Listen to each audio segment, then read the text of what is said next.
கந்தா போற்றி, கடம்பா போற்றி, கதிர்வேலா போற்றி, ஆறுபடை வீடு கொண்ட முருகா போற்றி. என் அன்பு குழந்தையே, இதில் ஒன்றை தொடச் சொன்னவுடன் என் குழந்தை உனக்கு பிடித்ததை தொட்டு விட்டாயல்லவா? என் தங்கமே, உன்னை பற்றி உனக்கே தெரியாத ஒரு விஷயத்தை பற்றி இந்த பதிவில் நான் உனக்கு சொல்ல வந்திருக்கிறேன். என் குழந்தை, நீ என்ன நினைக்கிறாய்? நம்மை பற்றி நமக்கே தெரியாத விஷயமா என்று ஒன்று இருக்கிறதா? என்னை பற்றி எனக்கு எல்லாம் தெரியும் என்று என் பிள்ளை நீ நினைக்கிறாய். என் தங்கமே, இருந்தாலும் உனக்கு ஒரு சிறு சந்தேகம். நம் அப்பன் ஏதோ நம்மை பற்றி சொல்ல வந்திருக்கிறார் போல, அதனால் நம் அப்பன் வாக்கினம் நாம் கேட்டு விடுவோம் என்று நினைத்து கொண்டிருக்கிறாய். என் குழந்தை, இங்கே வந்து இருக்கிறாய். என் தங்கமே, உன்னை பற்றி உனக்கே தெரியாத ரகசியம் ஒன்று உன் அப்பனுக்கு நன்றாக தெரிந்தது. இன்று அல்ல, நீ பிறக்கும் பொழுதே அது எனக்கு தெரியும். எது உன் வாழ்க்கை? நீ எப்படி இந்த வாழ்க்கையை வாழப்போகிறாய்? உன்னுடைய எதிர்காலம் என்னவென்பது எனக்கு நன்கு அறிந்த விஷயமல்லவா? என் தங்கமே, என்றும் புரியாமல் வாழ்ந்து கொண்டிருக்கிறாய். அது உனக்கே தெரியாத ரகசியமாக உனக்குள் மறைந்து கிடக்கிறது. அதை வெளிக்கொண்டு வர வேண்டும். வந்துவிட்டதா? அதனால்தான் அப்பன் வந்திருக்கிறேன். இப்பொழுது இதை தெரிந்து கொள்ளாவிட்டால் இந்த வாழ்க்கையில் நீ நிச்சயமாக தோற்று போய்விடுவாய் என்ற பயம் உனக்குள் வந்ததோ இல்லையோ, உன் அப்பன் எனக்கு வந்து எதை பார்த்தாலும் பயம் என்கின்ற மனநிலையில் தான் எடுத்து கொண்டிருக்கிறாய். செயல் பல உணவுக்குள் இருக்கிறது. பயம் உன்னை அதை செய்ய விடாமல் தடுத்து நிறுத்துகிறது. உனக்கு அனைத்து விஷயங்களும் தெரிந்தும் அதை நீ செய்ய முடியாமல் உன் பயத்தால் நீ தடுமாறி கொண்டிருக்கிறாய். தங்கமே, உனக்குள் இருக்கின்ற பயம் உன்னை எந்த விஷயத்தையும் செய்ய விடாமல் தடுத்து கொண்டு இருக்கிறது. எண்ணம் எல்லாமே எதிர்மறையாக சிந்திப்பதனால் தோற்றுவிடுவோம் என்ற பயத்தினால் நீ இப்பொழுது இருந்து கொண்டிருப்பதனால் உனக்கு எதையும் எதிர்கொள்கின்ற சக்தி இல்லாமல் இருந்து கொண்டிருக்கிறது. என் தங்கமே, மனதுக்குள் எந்த நேரமும் ஏதோ ஒரு விஷயம் ஓடிக்கொண்டே இருக்கிறது. இதை பற்றியே சிந்தித்து கொண்டே இருக்கிறாய்.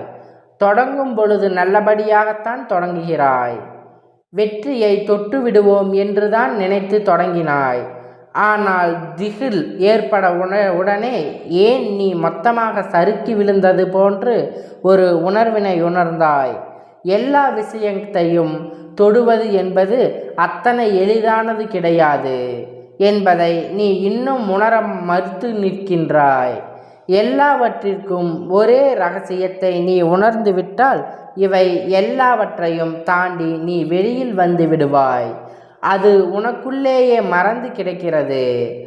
அது இருப்பது தெரியாமல் தான் இது போன்ற செயல்களை செய்து கொண்டிருக்கிறாய். அந்த ரகசியம் என்ன என்பது உன் அப்பன் நிலை சொல்லி விடுகிறேன். நன்றாக புரிந்துகொள். நமக்கு இப்படியெல்லாம் இருக்கிறதா என்று நீ வியந்து பார்க்கின்ற அளவிற்கு அந்த ரகசியம் இருக்கப் போகிறது. என் குழந்தை, நீ பிறக்கும் பொழுதே உனக்கென்று எழுதி வைத்த விதியினை உன் அப்பன் நான் சொல்கிறேன் கேள். உன் வாழ்க்கையில் எல்லா சூழ்நிலைகளிலும் உனக்கு முதலில் பயம் காட்டும். ஆனால் கடைசியில் எல்லாவற்றையும் உடைத்தெறிந்துவிட்டு நீ வெற்றியை தொடுவாய். எது முதலாவது விஷயம், எது இரண்டாவது விஷயம்? இது வெற்றியினை தொடுவதற்கு உனக்குள்ளே எல்லா திறமைகளும் ஒளிந்து கிடைக்கிறது. யாருடைய உதவியினம் நீ ஒருபோதும் கேட்க மாட்டாய். யார் உனக்கு உதவி செய்ய முன் வந்தாலும் அதை நீ விருப்பப்பட மாட்டாய். இப்பொழுது இருக்கின்ற மனநிலைக்கு உனக்கு நிச்சயமாக இன்னும் சில நாட்களில் இருக்கப் போவது கிடைக்காது. ஏனென்றால் உதவியை கேட்டு கேட்டு தேய்ந்து போயிருக்கின்றாய். சோர்ந்து போயும் நேரக்கூட யாரும் உனக்கு கை கொடுக்காமல் முன்வரவில்லை. அப்பொழுது என் தங்கமே, இப்பேற்பட்ட சூழ்நிலையில் என் குழந்தை வாழ்க்கையில் எல்லாவற்றையும் கற்றுக்கொண்டு வெற்றியடையப் போகிறாய். இனிமேல் யாருடைய உதவிக்கும் உனக்கு தேவைப்பட போவதில்லை. நீயே அடிபட்டு மிதிப்பட்டு எல்லாவற்றையும் கற்று தேர்ந்து கொண்டு ஆரம்பித்து விட்டாய். நீ எடுத்து வைக்கின்ற ஒவ்வொரு அடியும் இனிமேல் அத்தனை மிகுந்ததாக இருக்கும். என் தங்கமே, நீ அப்பன் சொல்வதை உண்மையாக இருக்குமா என்று சிந்திப்பாயானால் உன் பக்கத்து வீட்டில் இருப்பவரையே, உன் அருகில் இருப்பவரையே, உன்னுடைய ஊரில் இருப்பவரையே சற்று நினைத்துப்பார். எத்தனையோ பேர் அவர்களின் வாழ்ந்து காலத்தில் கஷ்டங்களை அனுபவித்து எதற்குமே உதவாதது போல திரிந்து கொண்டிருந்தவர்கள். ஆனால் இப்பொழுது அவர்கள் நிலைமை என்னவாக இருக்கிறது என்பதை சற்று நீ சிந்தித்து பார். யாரெல்லாம் வாழ்க்கையில் முன்னேறவே மாட்டார்கள், இப்படியே தான் இருப்பார்கள் என்று நினைத்தார்களோ அவர்கள் எல்லாம் இன்று வாழ்க்கையில் நல்ல நிலையை தொட்டிருக்கிறார்கள். ஏனென்றால் அதற்கு அவர்களுக்குள் இருக்கின்ற அந்த திறமைதான் காரணம். திறமை வேறு எதையும் நம் முக்கியமாக எடுத்துக்கொள்ள முடியாது. அவர்களின் முக அழகையே, அவர்களின் உடல் வலுவையே திறமை எடுத்துக்கொள்ள சொல்ல முடியாது. எல்லாம் அவர்களுடைய மன அறிவும் சார்ந்தது என்பதை நீ புரிந்து கொள்ள வேண்டும். என் தங்கமே, நம்பிக்கைதான் முதல் ஆச்சாரம் என்பதை நீ புரிந்து கொள்ள வேண்டும். தன்னம்பிக்கையோடு எவன் உடைய உதவி செய்ய பொறாமல் நிச்சயம் வெற்றியை தொட்டுவிடலாம் என்று நினைக்கிறானோ அவன்தான் நிச்சயமாக வெற்றியை தொட முடியும். இந்த திறமை உனக்குள் இருக்கிறது என்பதை உன் அப்பன் மீண்டும் மீண்டும் சொல்லிக்கொண்டே இருக்கின்றேன். என் தங்கமே, நீ நினைத்ததை அடையப் போகிறாய். வெகு தொலைவில் இல்லை, நீ அடைந்த நேரம் உனக்கே வந்துவிட்டது. நீ ஆசைப்பட்ட இலக்கை அடைய வேண்டிய நேரம் மிக நெருங்கி வந்துவிட்டது. உனக்கு தெரியாமல் உனக்குள் இருக்கின்ற ரகசியம் இதுதான். உன்னுடைய திறமை உனக்குள்ளேயே புதைத்து கிடக்கின்றது. அந்த திறமை வெளிக்கொண்டு வந்து விட்டால் என் பிள்ளை, நிச்சயமாக உனக்குள் இருக்கின்ற பயத்தினை நீயே விரட்டி அடித்து விடுவாய். பயம் என்றால் என்னவென்று கேட்டு கொண்டிருக்கிறாய் அல்லவா? உன் வாழ்க்கையில் நிச்சயம் நல்ல திருப்பங்கள் உன் முருகன் நான் உனக்கே ஏற்படுத்தி கொடுத்து விடுவேன். என் தங்கமே, பிடித்தவர்களிடத்தில் வார்த்தைகளை விட செயல்கள் உணர்த்து விடுங்கள் அவர்கள் மனதில் நீ எங்கே இருந்து கொண்டிருக்கிறாய் என்று. ஏனென்றால் யார் எப்பொழுது எப்படி நடந்து கொண்டிருக்கிறார்கள் என்பது அவர்கள் மனதை பொறுத்து தானே உனக்கு தெரிய வரும். எல்லோரும் வெளியே எப்படி வேண்டுமானாலும் பேசிவிடலாம். ஆனால் ஆள் மனதில் என்ற ஒன்று இருக்கிறதல்லவா, அது என்ன சொல்கிறதோ அதைத்தான் அவர்கள் செய்வார்கள். அப்பொழுது நீ அதை புரிந்து கொள்ளாமல் என் குழந்தை, நேர்மையாக இருப்பது என்பது சவாலான விஷயம். அதிலும் வறுமையாக இருக்கும் பொழுது அதில் நேர்மையாக இருக்க வேண்டும் என்பது சவாலுக்கே சவால் கிடைப்பது போன்றது. அது ஒரு சாதனை. நீ நேர்மையை கடைபிடித்தால் உன்னை இந்த முருகன் கைப்பிடிப்பான் என்பது நீ மறந்துவிடாதே. என் தங்கமே, நீ இந்த ஒன்றை மட்டும் எப்பொழுதும் நினைவில் வைத்துக்கொள். இது உனக்குள் இருக்கின்ற திறமை வெளிக்கொண்டு வருவதற்கு மிகப்பெரிய தூண்டுகோலாக இருக்கும். என் குழந்தையே, நண்பர்கள் முன்னிலையில் உன் மீது உண்மையான அன்பு வைத்திருக்கின்ற நண்பர்களை முன்னிலையில் உன்னுடைய உண்மையான அன்பினை காட்டு.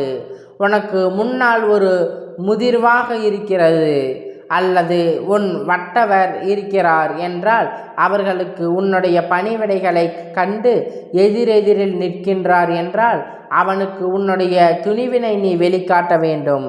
எவன் ஒருவன் உன்னை எதிர்க்கின்றானோ அவனை நீ எதிர்த்து கொள்ள வேண்டும். எவன் ஒருவன் உன்னை மீது அன்பை காட்டி கொண்டிருக்கிறானோ அவன் மீது நீ பதிலுக்கு பதிலாக அன்பினை நீ காட்ட வேண்டும். நீ எத்தனையோ துணிந்தவன் என்பதை அவனுக்கு நீ புரிய வைக்க வேண்டும். அதே சமயத்தில் ஒரு துரோகி உன் முன்னால் நிற்கிறான் என்றால் நீ தெரிந்து கொள்ள வேண்டிய விஷயம் அவன் முன்னால் வாழ்ந்து காட்ட வேண்டும் என்பதை. என் தங்கமே, நீ வாழ்ந்து காட்டுவதற்கு பிறக்க குழந்தை ஒருபோதும் தேய்ந்து ஓர் அருகில் ஓய்ந்து கிடப்பதற்கு பிறந்த குழந்தை கிடையாது என்பதை முதலில் நீ உன் மனதுக்குள் ஆணித்தரமாக பதிவு வைத்துக்கொள். இந்த வாழ்க்கை உனக்கு இன்னும் என்னவெல்லாம் சொல்லித்தரப்போகிறது? உன்னுடைய திறமைக்கு கிடைக்கப் போகிற மிகப்பெரிய பரிசு மட்டும்தான் இருக்கப் போகிறது. உனக்குள் மறைந்து கிடக்கின்ற உன்னுடைய அந்த ஒப்பில்லாத திறமைகளை எல்லாம் நீ வெளிக்கொண்டு வர வேண்டும். உனக்கு தெரியாது, முன்னால் முடியாது என்று ஒருபோதும் இனி உன்னால் சொல்லிவிட முடியாது. எப்பொழுதும் என் குழந்தை எல்லா விஷயங்களையும் தெரிந்துவிட்டு அல்லவா இனிமேல் என் பிள்ளை ஒரு நாளும் இது போன்ற வார்த்தைகளை சொல்லிவிட மாட்டான் என்று உன் கந்தன் ஆசீர்வாதங்களை பெற்றிருக்கின்றாய். என்னுடைய அன்பு பிள்ளை வாழ்க்கையில் உனக்கான எல்லா உண்மைகளையும் கொண்டு வந்து சேர்ப்பான். உன் தந்தை என்றைக்கும் நம்பிக்கையோடு காத்து கொண்டே இருக்கின்றாய் அல்லவா? நம்பிக்கையோடு ஒருபோதும் கைவிட்டு விடாதே. நினைத்ததையெல்லாம் செய்து கொண்டே இரு, அடைந்து விடுவாய். உனக்கு எப்பொழுதும் இந்த முருகப்பெருமான் ஆசீர்வாதங்கள் முழுமையாக கிடைத்து கொண்டே இருக்கும். இதை நீ எப்பொழுதும் மறந்து விடாதே. எல்லாம் எப்பொழுதும் உனக்கு சாதகமாகவே நடக்கும். நீ அதற்கு இந்த முருகனுடைய நம்பிக்கையை எப்பொழுதும் நம்பிக்கொண்டே இருக்க வேண்டும். அவரை முழுமையாக நம்பிக்கொண்டு இருப்பவர் எப்பொழுதும் தோற்பதே கிடையாது. எப்பொழுதும் முருகனின் ஆசீர்வாதங்கள் உன்னுடனே இருக்கும்.